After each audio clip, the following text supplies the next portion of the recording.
everyone, I'm Mind, and this is set number 71456, Mrs. Castillo's turtle van from the LEGO Dreamzzz theme. This set contains 434 pieces, 3 minifigures as well as 2 midifigures, and it retails for $47.99 in the US as well as the same price in most places in Europe. This set does not officially release until August 1st, 2023, but it was sent to me early by the LEGO group through the LEGO Ambassador Network, but all opinions expressed in this video are my own. Every LEGO Dreamzzz set includes some sort of alternate build, and I will be covering both builds in this video. So make sure to watch all the way through if you want to see how the different builds look. Also make sure to like this video, subscribe to the channel if you're new, and let me know in the comments which LEGO Dreamzzz set you want to see an early review on next. I'll be doing early reviews of all the LEGO Dreamzzz sets, but I'm going to be doing the most requested ones first. So make sure to let me know which ones you guys want to see, but now let's get into the review. So here's the build of Mrs. Castillo's turtle van, and this is just such a fun and goofy set. It's very similar to the LEGO Dreamzzz crocodile car set which I reviewed yesterday, being that it's like an animal with a vehicle for a body. And from initial pictures I prefer the crocodile car, but now actually having them both built up and in hand, I think I actually prefer this set between the two. Starting with the head of the turtle, you can see it's connected on here with a mini ball joint, and there's not a huge range of motion there. However, personally I do not mind that because yeah, this is a turtle, he's not supposed to be like super agile, but there is still a bit of expression you can get out of him, mostly just moving the head up and down. If you lift the turtle's body up and move the head all the way down, there's a much wider range of motion here, but when he's standing on the ground, I don't know, I think he has just the right amount of personality. Then coming to the body of the build, I mean yeah, this is literally just a van. This is actually a really good build though, because it's something we don't see in LEGO all too often. Obviously we have gotten vans before in the past, but typically it's been something like LEGO City or something that's just not minifigure scale at all. But the thing with LEGO City vehicles is they're often very simple and also quite downscaled. The scale of this is more in line with like LEGO Speed Champions sets, though of course I don't believe Speed Champions has ever made a van, because that doesn't fit the whole race car thing they're going for with that theme. So as such, it makes the actual van part of this build very unique. Of course there is also this giant turtle bursting out of the van, however that doesn't need to be there if you don't want it to. And we'll take a look at the van without the turtle later in this video. But yeah, here at the front you can see there's 2 windshield pieces as well as windshield wipers, and these of course can move from side to side. Then we have all these headlights right here as well as a printed piece of the Dream Chasers logo. Now that printed piece does come in a few sets this wave, however it's not super common, so definitely a nice one to get, and the colors actually match with this build perfectly. Coming to the side of the van you can see there's a sign at the top that says Tortuga's Dreamcraft Shop, then some stickered pieces to be like a little covering right here, and then there's these 2 doors that open. That way you can have a minifigure inside selling stuff and passing them to the people outside. And you can see there's like a little menu right here showing what you can buy. It says Dreamcraft items at the top, and there's a picture of a mushroom, a crystal, and what looks to maybe be some sort of potion bottle. And you'll see in a moment, but all those items are actually inside of the truck. But then there's also some extra items for characters to buy down here, and there's some really cool parts here. We've just got like a standard LEGO green fish, a little harpoon piece, but then there's like this trans green sword build that uses the same blade piece that May uses in LEGO Monkey Kid. So if you're not a fan of Monkey Kid but you do like Dreams, this is a good way to get that part in another theme. But then the piece next to that is even cooler. It's another sword-like build, but instead of that green blade at the top, there's a trans purple fire piece. I'm not sure if that recolor is all new for this set, but it's certainly not a common one. But man, it just looks so cool. I'm so happy to get that part in that color. It definitely fits the whole whimsical, wacky vibe of LEGO Dreamzzz. Coming to the back of the van, you can see there's 2 more windshield pieces here, as well as a stickered part that has the set number on it. I kind of wish they'd use that Dream Chasers logo again on the back here, but that's not the biggest deal. And then finally on the other side, you can see it's all very plain here, but there is a little sticker of a turtle with a taco for a shell. I guess I also didn't mention there's doors right here to get in and out of the van. And while I'm pointing out that sticker, I actually want to take a look at the sticker sheet in this set, because this is actually one of the LEGO Dream sets that comes with extra stickers. Now they don't do this in every set of the wave, just a few of them, but yeah, this is very similar to what they did with Ninjago Prime Empire, where they just give you extra stickers to customize your builds even more. Obviously totally unnecessary, but a very appreciated inclusion, and you could definitely do some fun things with those. Then looking at the turtle's legs, they just use the pipe pieces in bright orange, and yeah, there's really not much else to say on them. I think they're about exactly what they should be, but you can't really go too crazy with the legs of a turtle. The feet builds are pretty good though, and you can turn them full 360 on the end of the leg, so if you want to change how those are displayed, I guess you can. And then the legs themselves aren't able to rotate at all, they are locked in place. However, if you want to turn one of the legs upward, you can simply just remove it and then reattach it the other way. So you can see here I did that with one of the front legs and one of the back legs, and it's able to pose on just the 2 legs that are remaining, and that way you can have it in somewhat of a walking pose. Obviously still not the best articulation, but it is better than nothing. And I actually don't think this looks too bad, aside from like the blue Tactic pin that's showing right there. Then looking on top of the van, you can see there's a few different things right here. We'll start off with my absolute favorite part of this set, and that's this build right here. This guy uses a printed part for his face, and he does come in another set, so he's not exclusive here, but this is a little cactus cat, and I don't know why there's a cactus cat in this set. I don't know how you come up with the idea of cactus cat, but he is absolutely adorable. I love this little guy. I am so happy he's included, because just look how awesome he is. His head is able to be swiveled at the front, and then obviously he's in this like giant plant pot, and he can move in that too. And he just hangs out up here on the top of the van, and that's just so wonderful. I love this little guy. Then we have this palm tree build up here that's connected on with a mini ball joint, and that uses that like newer fern piece which was introduced with the LEGO Lord of the Rings set earlier this year. There's also a classic LEGO treasure chest up here, and you can see inside of it there's a trans green crystal piece. This is just like the classic LEGO Power Miners crystals, but this is a great color for them. I always found these parts to be so fun as a kid, and I'm glad they're still coming in sets to this day. And then finally at the top you can see there's a little carrot on the stick to dangle in front of the turtle's face. That way you can make sure it's actually moving moving along. And then also at the back, I guess I didn't point this out before, but there's this giant exhaust coming out right here. It uses one of these all new blast pieces for the LEGO DREAMZzz Wave, and it's still molded in like trans yellow and bright orange in this set. And I think that looks fantastic. I really love these new parts. And I think they come in basically every set this wave. But yeah, they are awesome to get. I guess I also didn't point out on the roof of the van, there's two stickered pieces with like a turtle shell design, which I actually quite like because that actually incorporates the turtle elements onto the actual van. It's not just a turtle coming out of the van itself is still a little bit turtle themed. But anyway, yeah, of course we can remove the roof piece to take a look inside. And here's a look at what's in here, and as you can see, it is very just open and spacious. I do wish there was a bit more going on, and that's one of my biggest criticisms with a lot of the LEGO Dream sets, is the interiors feel very sparse. You can see there's two actual seats in the front of the van, one of course for Mrs. Castillo, and then another one for whatever minifigure you want. There's a stickered piece giving you the instructions for different Dreamcraft builds using the different parts in the set, both using these items at the front and the other items in the back of the vehicle. These are of course the items that were on the sign out front. We have a mushroom build, a little potion bottle, and then another little crystal piece right here, though this one's actually in sparkly purple instead, which I believe is an all new color for this in this set, and that looks absolutely fantastic. Like, look how cool that is. That's absolutely one of my favorite parts in the entire set. But yeah, other than that, there's really not anything else in here. There's those windows that open up at the front, so I kind of just wish there was a bit more going on. Maybe like some more brick-built shelves on the side right here, because you could still fit more stuff in here while still allowing room for minifigures. This isn't terrible, like you do get a little bit in here, but I don't know, I just would have liked a little bit more. Here's how Mrs. Castillo looks actually driving the turtle van, and of course I've got Mateo in the passenger seat too. But overall, I quite like this build. My only real complaint is that sparseness in the interior, but that honestly isn't the biggest deal in the world, and of course you can always customize it for yourself. Now there's no side builds in the set, so it's almost time to move on to the minifigures. However, of course, as I mentioned earlier in this video, there is an alternate build in this set, so let's really quickly take a look at the instructions and then I'll rebuild it. Of course, the cover and the instructions, just like all the LEGO Dream sets, is fully illustrated, and the turtle and the cactus cat both have really cute designs here. The instructions, of course, first just have you build this like basic form of the van, and then it gives you two options as to what you want to transform it into. There's the walking turtle at the top, which is the build we just looked at, but then you also have the option to turn it into this like flying rocket turtle instead. So let me take this apart and rebuild it so you can see how the alternate build actually looks built up. Before we get to the fully rebuilt version though, here's a look at just the base form of the build, and you can see this is basically just exactly the same though with all the turtle parts removed. Now there's little wheels at the bottom of the van so it can actually drive around, and everything from the roof is removed too. This honestly looks pretty great. It's just its own little build. There are a few slightly awkward parts such as these clips not holding on to anything, or the very obvious ball socket right here, but those could very easily be customized if you don't want the turtle van at all and you just want to permanently keep it like this. But yeah, as I was saying earlier in this video, this is genuinely just a good van on its own. Completely separate from LEGO Dreamzzz, this is just a great vehicle. But yeah, now I'm going to take all those turtle parts and rebuild it into the other version. Now here's the alternate build of Mrs. Castillo's turtle van, and you can see the van itself is actually not all too different. There are now these two side builds that split off, which we'll take a look at in a moment. But yeah, the actual build of the turtle is exactly the same with the feet at the back. The thing is, they're just flipped up now, just like when I had it in the walking position. And as such, it does actually remain a van now. You can actually roll it on the ground. The head does drag a little bit, but that's an option you have now that you didn't have before. But the idea is that this van's meant to be more of an actual rocket, because now you can see it has this giant blast coming out of the back. It's also got a big fin on the top, just like planes have. But then it's also kind of like a submarine, because it's got like this giant looking glass up here, and this wheel at the top to presumably open up the top of the van and get in. There's still the chain with the food that hangs down, however now the carrot's been replaced with a pepper instead. But yeah, that's about all that's different in the alt build. I mean, it's fun to fly it around, but personally I think I prefer the other version, especially because it gets rid of like the little shop items at the front right here, and I thought those were a pretty important part of the build. However, it does introduce two new side builds here, starting with, of course, the cactus cat. He's no longer in that pot. Instead, he's like a rocket himself. He uses that purple fire piece to propel himself, and he has like a little jetpack on the back where you can stand a minifigure if you want, so that way they can fly around with him. Personally, again, I think I prefer the other cactus cat. However, this is definitely a very fun alternate option, and maybe leads to more play than the original version. And then the final build's just like this little island. It's got a fish on it, that palm tree, and the treasure chest which opens up and again has that same crystal inside. I'm not sure the entire point of this one. It doesn't feel like it really fits with the vibes of the rest of the set, but I mean, it's cute at the very least for a tiny little build. So between the two, once again, I think I prefer the original build. However, there's not a huge difference between them, and this one is still solid. And obviously you could sort of combine the two and have this version of the turtle still walking around. But I think that's about all I have to say for the builds on this set, so now let's take a look at the minifigures that it comes with, and then I'll give you my overall thoughts. So here are the first two minifigures in the set. We have Mateo and Zoey. Now this version of Mateo is slightly different than the one that comes in most of the other sets. For one, he does not have his cape piece in this set, which he doesn't come with that in every set. However, instead of the cape piece, he actually has a backpack piece instead. This is just the standard LEGO backpack piece but in red, which might be a new color for it. I've seen it in like green and blue before, but I don't know if I've ever seen it in red. But I mean, it fits him in his color scheme and it ties in well with his shoes. And then he's also missing the green Batman belt that he normally has. Other than that though, this is the exact same figure that comes in most of the other sets. And I've already covered this guy so many times in the channel because he comes in most of the sets this wave. But in short, I do really like this minifigure. I think he has an incredible design. I love his all new hairpiece. There's so much texture to it, and there's a little bit of printing at the top right there. Face spread's good too with like the one glowing green eye. And I really like the dual on legs that he has with like the red sneakers and the gray jeans. Turning around, taking a look at his alternate face, I think this is a much better expression for him. It's just very happy. And there's a look at his full torso print with that backpack removed. He of course comes with his giant pencil weapon as an accessory because he comes with that in basically every set, but I do think that is a really good build. So yeah, if you want more in-depth thoughts of him, go check out my other reviews just because I've covered him so many times. But in short, I do quite like this figure. And then Zoey is probably my favorite minifigure of this entire wave. I talk about this more in my review of the Pegasus Flying Horse. I'm not sure if that video is coming out before or after this one, so I will mention it all again here, but yeah, in short, this figure is just fantastic. Starting off the hairpiece, it is all new for this figure, and again, incredibly textured, like so much detail to it. I love how it parts over to the one side too, and purple's an amazing color for it. But then in torso and leg print too, I like how she's not like overly bright and colorful, but she does still use a lot of different colors. She's got like those lavender leaves and that teal scarf, and then the gunmetal gray legs too are just such a fantastic part, and I love all the silver printing all over as well. She's one of those characters too where her color scheme I think goes really well with the LEGO yellow skin. Like in my opinion, the purple and the yellow just fit together so well. In terms of the accessories, she comes with like the standard LEGO bow piece but in purple, which I believe is an all-new recolor for this wave, and then she also comes with an hourglass piece, and these come in pretty much all the Dream sets, but definitely still very nice to see. And then turning around, she comes with a quiver in this set. Now she does come with a cape in other sets, and I do think the cape looks cooler, but the quiver does fit her as an archer, and it definitely doesn't look bad by any means. Though I think it would have been even cooler if that was purple too. Her face print is really neat as well. She uses like metallic pink for her eyeshadow and her lips. And turning her around, taking a look at her alternate face, I think this expression's much better. It just fits her personality from the show. I will say I do wish one of her expressions was more angry, because if you've seen the show, like while she does smile, she's not like a smiling all the time type character. So both of her expressions being happy in my opinion just isn't the best, but it's not the biggest deal in the world. And then finally taking a look at her back torso print, again fantastic. Love the metallic printing. The colors on her just go together so well, and they did a great job of capturing this like fantasy archer aesthetic. The version of her with the cape is easily my favorite figure of the entire wave, and this version is pretty good too.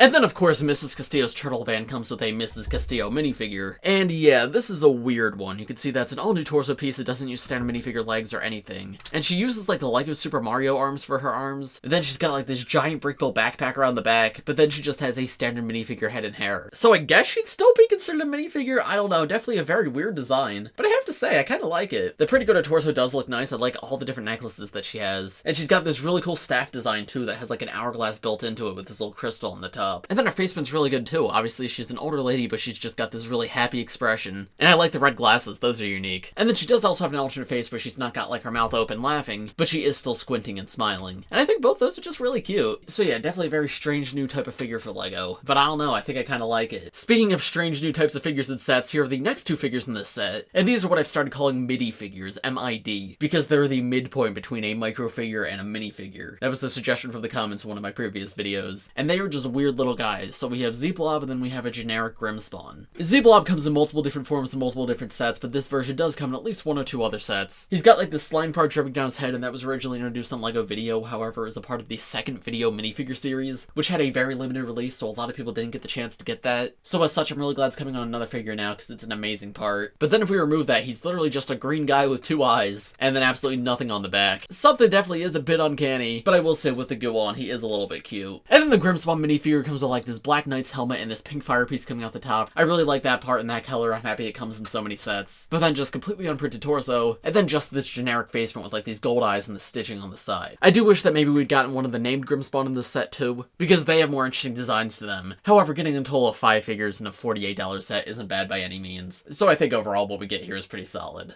And so, overall, what are my thoughts on this set? I actually like this set a lot more than I was expecting to. Something I haven't touched on yet in this video is the price. It is weird, the year's 2023 and all LEGO sets have gone up in price, and I would never call this like an amazingly priced set, and like 3 to 5 years ago I probably would have said this was a bad price, but comparing it to what a $48 to $50 set is nowadays, I think the price here is fine, especially with the alternate build and everything and how many figures you get. It's certainly not an amazing price, but if you're interested in this set, I think it is a fair price at the very least. But the build itself I think is actually fantastic. The actual van build's a great base to work off of, but then the turtle parts are also just so much fun, and you get so many different characters here, because you get 3 full minifigures as well as the 2 minifigures, as well as like the cactus cat and everything. I feel like there's a lot of opportunity for play. My only real criticism with this set is just how empty the inside is. I wish there was a little bit more there, but in the grand scheme of things, that isn't the biggest deal in the world. So I would not call this a must-have set by any means, but hey, if it interests you, I think it's actually pretty good. I don't think you'll be disappointed. But of course, those are just my thoughts. I'm curious to hear what you guys think of this set in the comments below. As I mentioned at the beginning of this video, make sure to leave a like, subscribe to the channel if you're new, and let me know in the comments which LEGO Dreamzzz set you want to see an early review on next. But as for this video, I think that's about all I have to say, so thanks for watching everybody, I hope you all enjoyed, and I will see you in the next one.